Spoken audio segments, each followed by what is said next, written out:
বন্ধুরা, তোমরা তো বুঝেই গেছো আজকে আমি কাকে নিয়ে কথা বলবো। হ্যাঁ, ঠিক ধরেছ, সে বাংলাদেশের সেই মেয়ে যাকে চিনে না এমন পোলাপান দেশে খুঁজে পাওয়া দুষ্কর। তার নাম পরিমণি নয়, সে দেখতে একেবারে পরীর মতো, কিন্তু আজকের ভিডিওতে আমি তোমাদের শোনাবো সেই মুখের পেছনের অজানা গল্প, একটা হাসির আড়ালে লুকিয়ে থাকা কান্না, একটা লড়াই যা অনেকেই জানে না। বন্ধুরা, শুরু করছি আজকের পরিমণির ভালোবাসা, কষ্ট আর ফিরে আসার সিনেমার মতো গল্প। সে জন্মেছিল সাতক্ষীরার এক ছোট্ট ঘরে, নাম ছিল শামসুন নাহার স্মৃতি। ছোটবেলাতেই হারিয়েছিল মা বাবাকে। কে জানতো এই মেয়ে একদিন আলোতে ভরে দেবে হাজারো পর্দা। বড় হয়েছে দাদু দাদির কোলে, চোখে ছিল স্বপ্ন, হৃদয়ে ছিল সাহস।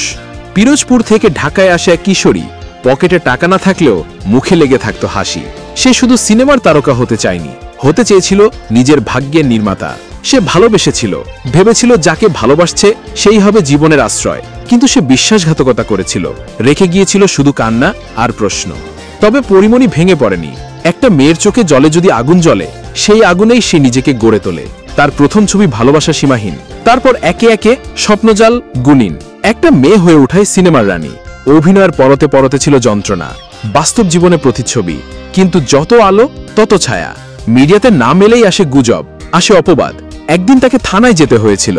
একদিন সবাই বলেছিল ও কেমন মেয়ে, কিন্তু সে তখনও থামেনি। সে কেঁদেছে কিন্তু ভেঙে পড়েনি। সে বলেছে, তোমরা আমার গল্প জানো না, শুধু নাম জানো। এইটাই পরিমণির সত্যিকারের লড়াই। আজ সে শুধু একজন নায়িকা নয়, সে একজন মা।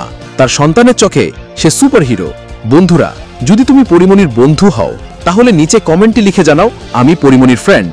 আর যদি বিগ ফ্রেন্ড হও তাহলে আমার ইউটিউব চ্যানেলটা সাবস্ক্রাইব করে রাখো, কারণ আমি নিয়ে আসবো আরো অনেক সত্যিকারের নায়িকার গল্প, তাদের কান্না, ভালোবাসা এবং সাহসের গল্প, ঠিক তোমার মতো একজন হৃদয়বান দর্শকের জন্য।